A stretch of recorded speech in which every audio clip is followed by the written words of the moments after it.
Akhir-akhir ini banyak sekali berita dan kasus tentang pelecehan seksual yang bikin kita nggak habis pikir. Seperti seorang ayah yang tega menyiksa anaknya sendiri sejak anak masih SD, dan ada juga kasus di Jawa Timur yang diduga belasan santriwati menjadi korban pelecehan seksual oleh pengurus pesantren. Halo, perkenalkan nama saya Vanessa Aulia Putri dengan NIM 2310512025 dari jurusan Ilmu Ekonomi Fakultas Ekonomi dan Bisnis Universitas Andalas. Nah, hal-hal seperti tadi membuat kita sadar bahwasannya pelecehan seksual ini bisa terjadi di mana saja, baik di rumah, lingkungan sekolah, maupun lingkungan sekitar. Sebelum kita membicarakan soal pencegahan, kita harus tahu dulu apa sebenarnya yang terjadi. Nah, salah satu hal yang paling penting untuk kita ketahui yaitu tentang child grooming. Child grooming merupakan suatu tindakan seseorang atau pelaku yang perlahan-lahan mulai mendekati seseorang anak dengan memberikan kenyamanan kepada seorang anak. Ketika hal tersebut sudah didapatkan, maka pelaku akan memanfaatkan kedekatan hal tersebut. Nah, pelaku biasanya berpura-pura baik, berpura-pura sok peduli, bahkan memberikan hadiah. Padahal tujuan akhirnya hanya untuk mengeksploitasi anak. Banyak sekali pada zaman sekarang bahwasannya child grooming bisa terjadi melalui media online.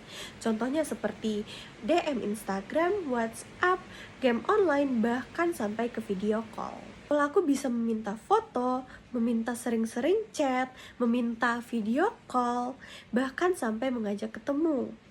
Nah, semuanya dilakukan pelan-pelan agar korban percaya dan merasa aman. Padahal korban sedang dimanipulasi. Setelah proses grooming terjadi, biasanya akan berlanjut kepada pelecehan seksual. Pelecehan seksual merupakan semua tindakan yang bernuansa seksual yang membuat seseorang anak tidak nyaman, takut, bahkan frustasi. Pelecehan seksual itu sendiri bisa dilakukan melalui kontak fisik maupun melalui media online. Contohnya seperti mengirimkan gambar, meminta foto, bahkan mengatakan hal-hal yang bernuansa seksual. Jadi, grooming merupakan suatu jalan pembuka bagi seorang pelaku untuk melakukan pelecehan sebenarnya. Tapi tahu nggak sih dampak apa saja yang akan terjadi pada kita ketika kita terkena pelecehan seksual? Dampaknya sangat berat bagi korban.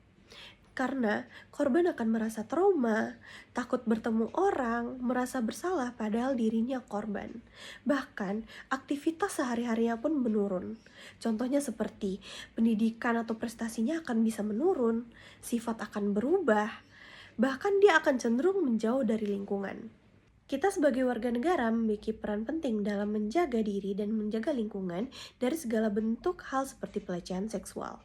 Mulai dari waspada, berani speak up, dan saling peduli merupakan bagian dari tanggung jawab kita sebagai individu dalam bermasyarakat.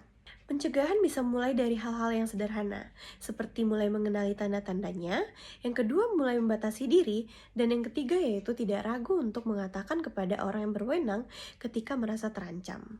Kita mungkin tidak bisa menghentikan semua kasus yang ada, tapi kita bisa mengambil langkah kecil sebagai warga negara yang sadar, peduli, dan bertanggung jawab. Mulai dari diri sendiri, lingkungan terdekat, dan berani bersuara ketika melihat sesuatu hal yang tidak benar.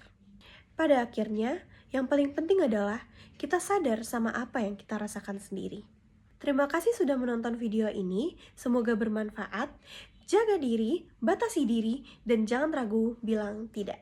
Assalamualaikum warahmatullahi wabarakatuh.